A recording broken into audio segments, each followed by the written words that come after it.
Hello my dear friends, welcome to mathematics YouTube channel. मेरा नाम है उमेंद्र सिंह और आज के वीडियो में हम करने जा रहे हैं लॉजिक्स चैप्टर के कुछ मोस्ट इंपॉर्टेंट क्वेश्चंस। ये इंजीनियरिंग मैथमेटिक्स में डिस्क्रीट मैथमेटिक्स के अंडर आता है। जो मेन आइडिया हमारे इस वीडियो को बनाने का है कि आपको जो भी हमारे इंपॉर्टेंट कंसेप्ट्स हैं इस चैप्टर में वो आपके अच्छी तरह से क्लियर हो जाए, ताकि आप अपने एग्जामिनेशन में अच्छे मार्क्स स्कोर कर पाएँ। जरूरी नहीं कि यही क्वेश्चंस आपको देखने के मिलेंगे, लेकिन हाँ, जो हमारा कॉन्सेप्ट है वो सेम रहेगा, because mathematics is game of concept only. तो चलिए अब हम स्टार्ट करते हैं विद क्वेश्चन नंबर 1। सबसे पहले में क्या गिवन है, define Contra positive of A conditional statement and find same for the following statement. हमें पहले डिफाइन करना है कि कॉन्ट्रा पॉजिटिव होता है क्या किसी भी कंडीशनल स्टेटमेंट का, और आगे स्टेटमेंट्स गिवन होंगी तो हमें बताना कि उसका कॉन्ट्रा पॉजिटिव आप कैसे लिखोगे। ये प्रीवियस ईयर क्वेश्चंस में भी पूछे जा चुके हैं इसके। तो सबसे पहले देखिए, if P implies Q be a conditional statement, अगर हमें P इम्प्लाइज Q क्या है, कोई भी कंडीशनल स्टेटमेंट गिवन है, then negation of Q implies negation of P is called contrapositive of that statement। तो जो हमारा negation of Q implies negation of P होता है वो बेसिकली क्या होता है, कॉन्ट्रा पॉजिटिव होता है उस स्टेटमेंट के लिए। अब नेगेशन की बात कर लें, नेगेशन सिंपली कुछ नहीं है। अगर मान लीजिए आपको P गिवन है, उसका ट्रूथ टेबल बनाएंगे, दैट इज ट्रू और फॉल्स गिवन है, ठीक है। तो जो हमारा नेगेशन ऑफ P होगा, अगर ट्रू है तो वो उसको फॉल्स कर देगा, और अगर फॉल्स है तो उसको ट्रू कर देगा। नेगेशन का सिंपल मतलब है, अगर ट्रू है ट्रूथ वैल्यू तो उसे फॉल्स बना देगा, अगर फॉल्स है तो उसे ट्रू कर देगा। तो दैट इज सिंपली नेगेशन। तो ये हमारी कॉन्ट्रा पॉजिटिव की डेफिनेशन होगी, ठीक है जी। स्टेटमेंट देखिए, if you do your homework you will not be punished. अब हमें इसकी क्या लिखनी है, कॉन्ट्रा पॉजिटिव बतानी है। ये दो पार्ट्स में हम इसको लिख लेंगे। लेट P मान लिया हमने क्या है, यू डू योर होमवर्क, ठीक है जी, and Q is you will not be punished. Then given compound statement क्या है हमारे पास, इफ P देन Q वाली स्टेटमेंट में इसकी स्टार्टिंग इफ से हो रही है, और जो आगे हमारा देन वाली बात आएगी। Then given compound statement is P implies Q, ये इम्प्लाई कर रही है। Therefore its contrapositive is given by definition. हमने क्या देखा था, अगर P implies Q conditional statement है तो उसका जो कॉन्ट्रा पॉजिटिव होगा that is negation of Q implies negation of P। अब आपने P भी लिख लिया है और Q भी लिख लिया, तो सिंपली उसको उसी फॉर्म में लिख देंगे, if you will be punished means कि अगर यहाँ पे नोट था तो नोट को हमने सिंपली रिमूव कर दिया, that is negation of Q, that is if you will be punished then you do not do your homework. Means कि यू डू योर होमवर्क तो P था, नेगेशन ऑफ की होगा you do not do your homework. तो ये थी हमारी simply contrapositive. एक statement number second देखिए, ताकि आपको कंसेप्ट की और अच्छी तरह से क्लैरिटी हो सके।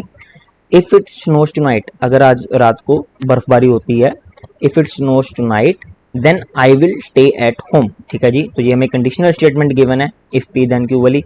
सो let P be it snows tonight, हमने मान लिया कि आज बर्फबारी होगी रात को, तो उसको हमने P मान लिया, and Q is I will stay at home, मैं घर पर ही रहूंगा। So given statement is basically P implies Q, तो इसका जो हमारा कॉन्ट्रा पॉजिटिव होता है that is negation of Q implies negation of P। तो इसको लिखने का तरीका देखिए, नेगेशन ऑफ Q है, Q की वैल्यू क्या है, आई will stay at home, negation क्या होगा, इसका उल्टा कर देंगे, that is I will do not stay at home, जो भी है। So if I do not stay at home then it will not snow tonight, means की नेगेशन ऑफ P आ गया। देन के बाद P क्या था, इट स्नोज टुनाइट, एंड जो नेगेशन होगा मीन्स के नॉट बन जाएगा, अगर ट्रू है तो फॉल्स, अगर फॉल्स है तो ट्रू बन जाएगा।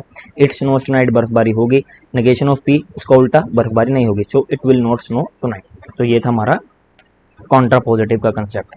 सेकंड क्वेश्चन पे देखते हैं, right converse of the following statement. आपको कॉन्ट्रा पॉजिटिव, कन्वर्स और इनवर्स पूछे जा सकते हैं एग्जामिनेशन में। तो सेकंड टाइप है हमारा कॉन्वर्स। क्या होता है, if it rains then they cancel the school, अगर बारिश होती है तो वो स्कूल को बंद कर देंगे।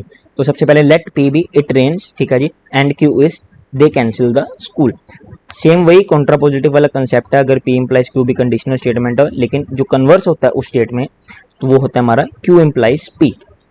कॉन्ट्रा पॉजिटिव के केस में हम नेगेशन यूज करते थे, that is negation of Q implies negation of P, लेकिन जब हम कन्वर्स की बात करेंगे तो P implies Q conditional statement के लिए जो उसका कन्वर्स होगा that is Q implies P, means कि इसका सिर्फ आपने उल्टा कर देना।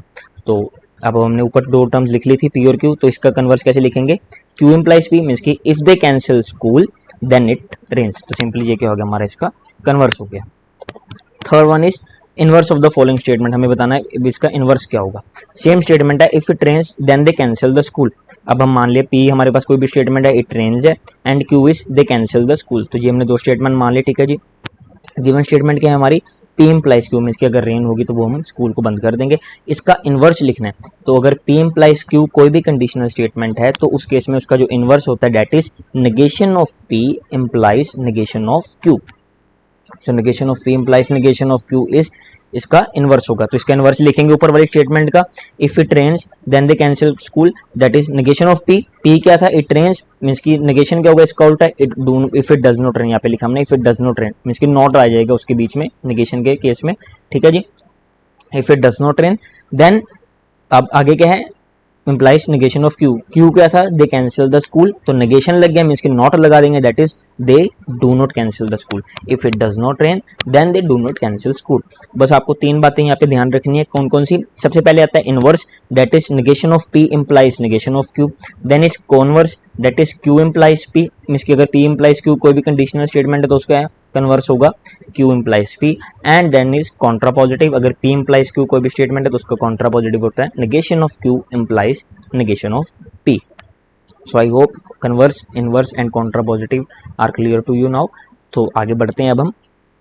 सेकंड क्वेश्चन हमारे पास कुछ भी है, state the D Morgan's law, हमें बताना है कि डी मॉर्गन लॉ क्या होते हैं, and prove it using the truth table. तो ये बेसिकली हमने यहाँ पे क्या ड्रॉ किया हुआ है, इसका ट्रुथ टेबल ड्रॉ किया हुआ है, तो मैं आपको बताऊंगा कि हम इसको कैसे ड्रॉ करते हैं।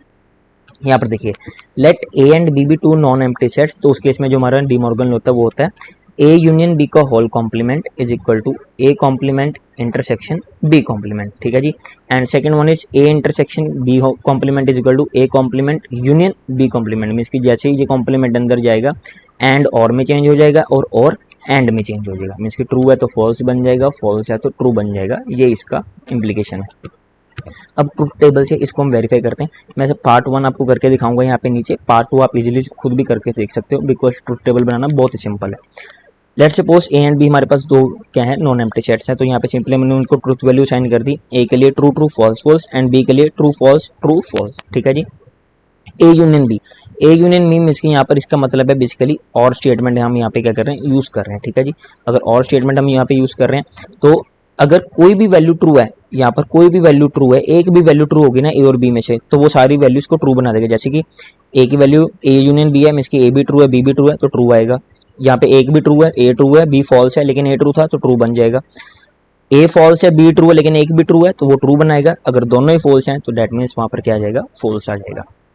और के केस में अगर दोनों में से ए और बी की जो ट्रूथ वैल्यू साइन की गई हैं, एक भी वैल्यू ट्रू होगी तो सारी वैल्यूज ट्रू, तो बाकी फॉल्स। ए यूनियन बी का कॉम्प्लीमेंट, अब यहाँ पे कॉम्प्लीमेंट लगा दिया, मींस कि अगर ट्रू थी तो उसको फॉल्स बना देंगे, ट्रू है तो फॉल्स फॉल्स फॉल्स, फॉल्स थी तो ट्रू कर दे सिंपली। ए कॉम्प्लीमेंट लिखेंगे, ट्रू है तो फॉल्स कर दो और अगर फॉल्स है तो ट्रू कर दो, मींस कि ट्रू है तो फॉल्स कर दिया, फॉल्स है तो ट्रू, ट्रू है तो फॉल्स एंड फॉल्स है तो ट्रू। ए कॉम्प्लीमेंट और बी कॉम्प्लीमेंट भी हो गया। अब इन दोनों के बीच हमारे पास जो क्या लगा हुआ है बेसिकली ऑपरेंड क्या है, ए कॉम्प्लीमेंट इंटरसेक्शन लगी हुई है, मींस की इंटरसेक्शन का यहाँ पे मतलब होता है बेसिकली एंड, मींस की और का मतलब जो यूनियन होता है उसका मतलब और होता है और इंटरसेक्शन का बेसिकली मतलब होता है एंड, ठीक है जी। अगर एंड लग गई A complement intersection B complement में तो उसको लिखने का तरीका देखिए यहाँ पे कैसे लिखेंगे। अगर कोई भी फॉल्स है, ए और बी में से किसी की भी वैल्यू फॉल्स है तो वो फॉल्स आएगा, अगर दोनों ट्रू हैं तभी ट्रू होगा। यहाँ पे देखिए ए कॉम्प्लीमेंट भी ट्रू है बी कॉम्प्लीमेंट भी ट्रू है तभी ट्रू है। अगर कोई भी फॉल्स हो गया मींस कि ए कॉम्प्लीमेंट में फॉल्स है बी कॉम्प्लीमेंट की वैल्यू भी फॉल्स है, देन फॉल्स है देन ट्रू है तो वो हमेशा फॉल्स रहेंगे। अब आप यहाँ पे कंपेयर करके देखिए कौन सी value, A union B complement की वैल्यू, यहाँ पे A union B complement that is false false false true and a complement intersection b complement false false false true। तो ये हमारी दोनों वैल्यूज क्या आ गई, इक्वल आ गई, hence प्रूव। तो ये हमारा क्या हो गया, यहाँ पे प्रूव हो गया स्टेटमेंट कि a यूनियन b का whole complement is equal to a complement intersection b complement. अगर आप और लगा रहे हो बीच में जो हमारी होती है डिसजंक्शन होती है, ये होती है डिसजंक्शन और बेसिकली, ठीक है, एंड दिस इज कंजंक्शन हमारी होती है एंड, ठीक है जी। अगर ये वाली लग रही है चीज डिसजंक्शन लग रही है और लग रहा है मीन्स के बीच में, तो और के केस में अगर कोई भी वैल्यू ट्रू है, ठीक है, फॉल्स ट्रू में गिवन है तो कोई भी वैल्यू ट्रू है तो वो उसको ट्रू बना देगा, अगर दोनों फॉल्स हैं तभी फॉल्स होगा। और सिमिलरली एंड के केस में अगर दोनों ट्रू हैं तभी ट्रू होगा, बाकी जगह कहीं भी फॉल्स आ गया तो वो सारे स्टेटमेंट को फॉल्स बना देगा। अब यहाँ पे देखिए नेक्स्ट क्वेश्चन में, prove that P implies Q is logically equivalent to negation of P और Q। ये one of the most important result भी है एक, P implies Q किसके इक्वल होता है, नेगेशन ऑफ P और Q के। तो अब यहाँ पे देखिए P की वैल्यू को हमने यहाँ पे लिखा true true false false, Q को लिख दिया true false and true false. So P implies Q है, ये P implies Q में बस आपको एक बात यहाँ पे ध्यान रखनी है, ये एक ही जगह पे फॉल्स होती है सारी स्टेट में, when P is true means कि जब ये पहले वाली चीज़ ट्रू हो और जो बाद वाली चीज़ हमें फॉल्स गिवन हो, तभी जो इसका रिजल्ट है ओवरऑल रिजल्ट फॉल्स होता है। बाकी सभी जगह पे इसको कुछ मैटर नहीं करता, फॉल्स गिवन है ट्रू गिवन है तो ये उसको ट्रू ही रखेगा। यहाँ पे देखिए P की वैल्यू ट्रू है, Q की वैल्यू ट्रू है, तो रिजल्ट आया हमारा ट्रू। P की वैल्यू ट्रू, Q की वैल्यू फॉल्स, बस यही वाली बात। P इम्प्लाइज Q में बस आपको यही बात याद रखनी है, जो पहले वाली वैल्यू है वो ट्रू हो, बाद वाली फॉल्स है, तो उसी केस में रिजल्ट हमारा फॉल्स आएगा। जैसे कि यहाँ पर है P की वैल्यू ट्रू है, Q की वैल्यू फॉल्स है, P इम्प्लाइज Q है, ट्रू इम्प्लाइज फॉल्स है, तो उसी केस में सिर्फ ये फॉल्स है। बाकी जगह अगर फॉल्स ट्रू है और या फिर फॉल्स फॉल्स है तो उस केस में सभी जगह पे ट्रू आएगा। बस P इम्प्लाइज Q में यही बात मेन है। आगे लिखिए हमें क्या बताना है कि ये किसके लॉजिकली इक्विवेलेंट है, नेगेशन ऑफ P और Q के। तो सबसे पहले हम यहाँ पे नेगेशन ऑफ P की वैल्यू फाइंड कर लेते हैं। नेगेशन का मतलब होता है अगर ट्रू है ट्रूथ वैल्यू तो इसे फॉल्स बना देगा, अगर फॉल्स है तो इसे ट्रू बना देगा। तो यहाँ पे देखिए ट्रू की वैल्यू फॉल्स में चेंज होगी, P की ट्रू की वैल्यू फिर से फॉल्स, देन फॉल्स फॉल्स था तो वो सिंपली ट्रू ट्रू आ गया। ठीक है जी, आई होप यहाँ तक क्लियर होगा आपको। अब नेगेशन ऑफ P और Q है, अब यहाँ पे बीच में क्या है और ऑपरेशन लगा हुआ है सिंपली। तो और ऑपरेशन का क्या मतलब होता है कि अगर कोई भी वैल्यू ट्रू है तो सारा रिजल्ट ट्रू आएगा, अगर दोनों फॉल्स हैं तभी फॉल्स होंगे। तो यहाँ पे देखिए, यहाँ पे सिंपली देखिए, मैं आपके पास लिख के भी बता देता हूँ। यहाँ पे नेगेशन ऑफ P की वैल्यू हमारे पास क्या है, false false true and true, और Q की वैल्यू क्या है हमारे पास यहाँ पे simply true false and true false. अब जो हमारा फाइनल लगा है क्या है, नेगेशन ऑफ P और Q। अब क्योंकि और ऑपरेशन है, कोई भी ट्रू है मीन्स की ये ट्रू है मीन्स की, तो ओवरऑल रिजल्ट हमारा ट्रू आएगा। दोनों फॉल्स है तभी फॉल्स आएगा, एक भी ट्रू है, यहाँ पे एक ट्रू है एक फॉल्स है तो रिजल्ट ट्रू आएगा। So T F T T, तब आप इन दोनों को कंपेयर कीजिए, P implies Q, T F T T means की true false true true, and जो फाइनल वाली value T F T T, hence prove कि जो P इम्प्लाइज Q है वो लॉजिकली किसके इक्विवेलेंट है, नेगेशन ऑफ P और Q। तो ये जो हमारा सारा जो जिसमें हमने इसको लिखा है इसको हम कहते हैं ट्रुथ टेबल। इसके आपको ट्रुथ टेबल डिजाइन करना है और सिंपली अपने आंसर को लिख देना है। लास्ट क्वेश्चन देखिए, prove the validity of the following statement. हमें बताना है कि जो हमारी इसकी वैलिडिटी है वो क्या होगी। वैलिडिटी का मतलब है अगर ये सारा कुछ जो आपने यहाँ पे गिवन है, जो भी स्टेटमेंट्स गिवन है, इन सभी के ऊपर आपने जब भी ऑपरेशंस परफॉर्म किए, एंड और इम्प्लाइकेशन जो भी इम्प्लाई कर रहा है, एट द एंड आपके पास रिजल्ट में अगर सारी वैल्यूज कॉलम की ट्रू में आ गई, मीन्स की टोटोलॉजी फॉर्म हो गई। टोटोलॉजी का मतलब अगर सारी वैल्यू एंड वाले कॉलम में ट्रू आ गई तो डैट मीन्स जो हमें वैलिड जो स्टेटमेंट गिवन है वो बेसिकली क्या होगा, हमारा वैलिड आर्ग्यूमेंट होगा। अगर वो फॉल्स आ गई उसमें तो वो वैलिड आर्ग्यूमेंट की कैटेगरी में लाई नहीं करेगा। टोटोलॉजी का मतलब होता है कि सारी ऑपरेशंस को परफॉर्म करने के बाद लास्ट वाले कॉलम में अगर आपके पास वैल्यू ट्रू आ रही है तो डैट मीन्स वो टोटोलॉजी है, और अगर सारी वैल्यूज फॉल्स आ रही हैं डैट मीन्स फॉल्स है, या फिर उसको आप कॉन्ट्राडिक्शन भी कहते हो। ठीक है जी, तो यहाँ पे देखिए इस क्वेश्चन में क्या गिवन है, if man is bachelor he is unhappy. हमें यहाँ पे स्टेटमेंट्स को परफॉर्म करने इसकी फॉर्म करना है कि क्या क्या गिवन है। अब यहाँ पे क्या गिवन है, if man is a bachelor. अब मैन क्या है, अब यहाँ पे बैचलर है तो हमने उसको P मान लिया, लेट P क्या है, man is a bachelor. Then उसके बाद क्या कह रहा है वो, ही इज अनहैप्पी। अब मैन बैचलर है तो वो अनहैप्पी है, तो क्यू स्टेटमेंट हमारी क्या होगी, मैन इज अनहैप्पी। ठीक है जी, अब आगे का देखिए, इफ मैन इज अनहैप्पी तो वो क्या इंप्लाई कर रहा है, ही डाइज यंग। तो नेक्स्ट वाली स्टेटमेंट क्या होगी, जो मैन अनहैप्पी मींस कि मैन क्या कर रहा है, डाई यंग, वो जवानी मर जाएगा, तो वो हमारी स्टेटमेंट होगी आर। देयरफॉर जो कंक्लूसिव स्टेटमेंट है, जो कंक्लूजन है वो क्या कह रही है हमें, बैचलर डाइज यंग। ठीक है जी, बैचलर डाइज यंग। अब आप यहाँ पे देखिए कि हमें गिवन स्टेटमेंट क्या है, उसको हमने पी क्यू आर के फॉर्म में लिखना है। कैसे लिखेंगे, if man is a bachelor, हमने पी माना था, मैन बैचलर है, ही इज अनहैप्पी, तो पी इंप्लाइज क्यू। ठीक है जी, man is a bachelor and वो क्या कह रहा है, then he is unhappy, means कि पी क्या इंप्लाई कर रहा है, Q P implies Q, man is bachelor then he is unhappy. उसके बाद कोई भी स्टेटमेंट को आपने ज्वाइन करना है तो उसके बीच में हमारे पास बेसिकली क्या आ जाती है, कंजंक्शन आ जाती है, मींस कि एंड ऑपरेटर हम यहाँ पे क्या कर रहे हैं, यूज कर रहे हैं, एंड आएगा। तो उसके बाद क्या देखिए, if man is unhappy, man is happy, that is man is unhappy क्या है, क्यू है, एंड वो क्या इंप्लाई कर रहा है, ही डाइज यंग। तो ही डाइज यंग क्या है, मींस की आर। क्यू किसको इंप्लाई कर रहा है, आर को, मींस की P implies Q and Q implies R. और जो हमारे पास लास्ट जो ये होल है जो सारा, ये किसको इंप्लाई कर रहा है, basically bachelor dies young. Bachelor dies young कहाँ से आ रहा है हमारा, पी इंप्लाइज आर से। बैचलर डाइज यंग आ रहा है पी इंप्लाइज आर, क्योंकि ये अगर यहाँ पे होता मैन डाइज यंग, यहाँ पे एंड वाली स्टेटमेंट में अगर बैचलर की जगह यहाँ पे हमें दिया होता कि मैन डाइज यंग, तो फिर हमारा सिंपली आ जाना था implication whole to R. But यहाँ पे गिवन है बैचलर डाइज यंग, मीन्स की man is bachelor and man dies young, means की पी इंप्लाइज आर। तो अब सारे पर हमने यहाँ पे क्या करना है, एक ट्रुथ टेबल फॉर्म करना है। इसके लिए अगर वो उस ट्रुथ टेबल की वैल्यू एट द एंड सारे कॉलम की वैल्यू ट्रू आ रही है, दैट मीन्स जो ये हमारा वैलिड, जो ये स्टेटमेंट जो बेसिकली आर्गुमेंट गिवन है वो क्या होगा, हमारा वैलिड होगा। ठीक है जी, तो हम करके देखते हैं। यहाँ पे हमारे पास 3 इनपुट वैल्यू मीन्स की पी क्यू आर, तो सिंपल है।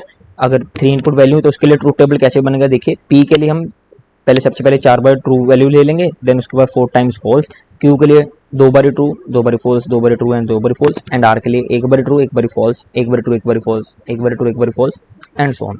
ठीक है जी, सो पी क्यू आर को आपने वैल्यू डिजाइन करते हैं बेसिकली। ठीक है जी, उसके बाद जो जो आपने ऊपर ये लिखा हुआ है, सबसे पहले क्या लिखा हुआ है, पी इम्प्लाइज क्यू, तो पी इम्प्लाइज क्यू को लिखेंगे। पी इम्प्लाइज क्यू मैंने आपको ऊपर भी बताया था, सिर्फ एक ही जगह पर ये फॉल्स होगा, कहां पर, अगर p की वैल्यू ट्रू है और q की वैल्यू फॉल्स है, बाकी सभी जगह पर ये क्या वैल्यू रहती है, ट्रू रहती है। अब यहाँ पे देखिए, जहां पर p की वैल्यू, यहाँ पे देखिए p की वैल्यू ट्रू है और q की वैल्यू फॉल्स है, तब यहाँ पे आउटपुट क्या आ रही है, हमारे पास फॉल्स आ रही है। और यहाँ पे भी p की वैल्यू ट्रू है और q की वैल्यू फॉल्स है, तो हमारे पास आउटपुट क्या आ रही है, फॉल्स आ रही है। रेस्ट जितनी भी जगह बची हैं वो सभी हम किससे फिल कर देंगे, that is true true true true, simply true. बाकी आपको कुछ नहीं देखना कि p फॉल्स है q ट्रू है, ये कुछ नहीं याद करना। बस इंप्लीकेशन के केस में अगर पहले वाले की वैल्यू ट्रू है और बाद में इंप्लाई करने वाले की वैल्यू फॉल्स है, तो उसी केस में जो हमारा आउटपुट रिजल्ट है, एंड रिजल्ट, वो फॉल्स आता है, बाकी सभी जगह पे ट्रू आएगा। Then is Q implies R. अब क्यू किसको इम्प्लाई कर रहा है, आर। मैं जैसे पी इम्प्लाइज क्यू था, then Q implies R means की अगर अब क्यू की वैल्यू यहाँ पे क्या हो जाएगी, ट्रू हो जाएगी और आर की वैल्यू फॉल्स हो जाएगी, तो उसी केस में हमारे पास क्या वैल्यू आएगी, फॉल्स आएगी। यहाँ पे देखिए, यहाँ पर मीन्स की ये ट्रू है ये फॉल्स है, तभी हमारे पास वैल्यू क्या आ रही है, फॉल्स आ रही है। और यहाँ पर ये ट्रू है और एक ये फॉल्स है, तभी हमारे पास वैल्यू क्या आ रही है, सिंपली फॉल्स आ रही है। बाकी सभी जगह पे आपने क्या लिख देना है, ट्रू लिख देना है। तो आई होप यहाँ पर इतना तो कंसेप्ट क्लियर हुआ होगा कि पी इम्प्लाइज क्यू और क्यू इम्प्लाइज आर को हमने सिंपली लिख लिया। ठीक है जी, अब इन दोनों के बीच पी इम्प्लाइज क्यू और क्यू इम्प्लाइज बीच के बीच में जो हमारी क्या लगी हुई है, बेसिकली सिंपली कंजंक्शन लगी हुई है, एंड कंजंक्शन। एंड का मतलब होता है अगर एक भी वैल्यू फॉल्स है, अगर एक भी वैल्यू फॉल्स है तो वो सारा आउटपुट रिजल्ट फॉल्स है। मीन्स कि यहाँ पे फॉल्स है तो फॉल्स आ जाएगा। ठीक है, यहाँ पे फॉल्स है तो फॉल्स आ जाएगा, यहाँ पे फॉल्स है तो यहाँ पे भी फॉल्स आएगी आउटपुट। यहाँ पे देखिए, यहाँ पर भी फॉल्स है, ठीक है, तो यहाँ पे भी फॉल्स आ जाएगा। ठीक है, और बाकी जगह आपने क्या लिख देना, सिंपली ट्रू लिख देना है। ठीक है जी, so P implies Q and Q implies R तक हमने यहाँ पे लिख लिया है। उसके बाद देखिए जो final that is P implies R, P implies R को लिखेंगे। पी इम्प्लाइज आर क्या है हमारा, यहाँ पे ये पी की वैल्यू है और ये पे आर की वैल्यू है। अगर यहाँ पे देखिए, अब एक मिनट मैं यहाँ पे लाइन ड्रॉ कर देता हूँ। अब पी इम्प्लाइज आर लिखना है, मीन्स कि जब पी की वैल्यू ट्रू होगी और आर की वैल्यू फॉल्स होगी, तभी ये वैल्यू जो आउटपुट आएगा वहाँ पे फॉल्स आएगी। यहाँ पे देखिए, पी की वैल्यू ट्रू है, आर की वैल्यू फॉल्स है, तभी यहाँ पे आउटपुट में फॉल्स आ रहा है। ठीक है जी, उसके बाद देखिए यहाँ पे पी की वैल्यू ट्रू है और आर की वैल्यू फॉल्स है, और तभी यहाँ पे एट द एंड हमारे पास फॉल्स आ रहा है। बाकी सारी जगह आप चेक कर सकते हैं ट्रू ट्रू ही आएगा। तो इंप्लीकेशन में केस में अगर पहले वाले की वैल्यू ट्रू है, बाद वाले की वैल्यू फॉल्स है, तभी आउटपुट में फॉल्स आएगा, बाकी सभी जगह पे ट्रू रहेगा। ठीक है जी, यहाँ तक आई होप आपको क्लियर हो चुका होगा हमने क्या लिखा है। अब लास्ट स्टेप देखिए, P implies Q and Q implies R किसको होल इम्प्लाइज कर रहा है, होल इम्प्लीकेशन है पी इम्प्लाइज आर को। तो ये फाइनल रिजल्ट अब हमें यहाँ पे लिखना है, मीन्स कि ये सारी स्टेटमेंट को आपने सब मान लीजिए कैपिटल पी है और इस वाले की स्टेटमेंट को मान लीजिए कैपिटल क्यू है। अब यहाँ पर देखना है कि अगर ये ट्रू हुआ है और अगर ये फॉल्स है, तो उसी केस में जो हमारे पास एंड रिजल्ट है, फाइनल रिजल्ट में फॉल्स आएगा, नहीं तो नहीं आएगा। अब आप यहाँ पे देखिए फाइनल रिजल्ट देखिए, अब कैसे लिखेंगे, ये P implies Q and Q implies R, means कि ये वाला कॉलम आपने उठा लेना simply, and P implies R, इन दोनों के बीच में इम्प्लीकेशन का साइन है। इम्प्लीकेशन के केस में when P is true and Q is false, तभी आउटपुट वैल्यू फॉल्स आती है। अब यहाँ पे देखिए दोनों ट्रू है तो मीन्स की ट्रू आएगा, एक फॉल्स, दोनों फॉल्स हैं तो भी ट्रू आएगा हमारे पास, दोनों फॉल्स हैं मीन्स कि आपने चेक क्या करना कि पहले वाले कॉलम में हमें यहाँ पे ट्रू मिले और बाद वाले में फॉल्स। ये फॉल्स है ये ट्रू है तो भी ट्रू आएगा हमारे पास, फॉल्स फॉल्स है तो भी ट्रू आएगा, कुछ नहीं देखना आपने, ट्रू ट्रू है तो भी ट्रू आएगा, फॉल्स ट्रू है सिंपली ट्रू आएगा, ट्रू ट्रू है तो भी ट्रू आएगा, and true true eight is true. अब आप यहाँ पे देखिए, हमें कोई भी ऐसा कॉलम नहीं मिला कि जहाँ पर ये वाली पहले वाले में वैल्यू में हमें ट्रू गिवन हो और बाद वाले में फॉल्स गिवन हो, तभी फॉल्स आ सकता था, लेकिन ऐसा हमें कुछ भी नहीं मिला। एट द एंड आपने क्या देखा, लास्ट वाले कॉलम में सभी वैल्यूज क्या आ रही है हमारे पास, ट्रू आ रही है। इसकी ये क्या है, बेसिकली टोटोलॉजी है। यहाँ पे लिखते हो जब आपको सारी values at the end column में टेबल में ट्रू मिल जाती है तो उसको टोटोलॉजी कहते हैं। Since the given statement is a tautology, so the argument is valid. तो इसका मतलब क्या है कि जो हमें गिवन आर्गुमेंट है वो बेसिकली क्या है, वैलिड है। सो आई होप जितने भी क्वेश्चंस मैंने डिस्कस किए हैं वो आपको अच्छी तरह से समझ आए होंगे। किसी भी क्वेश्चन में कोई भी डाउट है, कोई भी क्वेरी है तो उसे कमेंट सेक्शन में जरूर लिखेगा, मैं जल्दी से जल्दी आपका डाउट सॉल्व करने में आपकी हेल्प करूंगा। तब तक के लिए चैनल को सब्सक्राइब कर लीजिए, वीडियो को लाइक करना मत भूलिएगा और जितना हो सके उतना शेयर कीजिए ताकि किसी और का भी भला हो सके। So may God bless you all and thank you very much.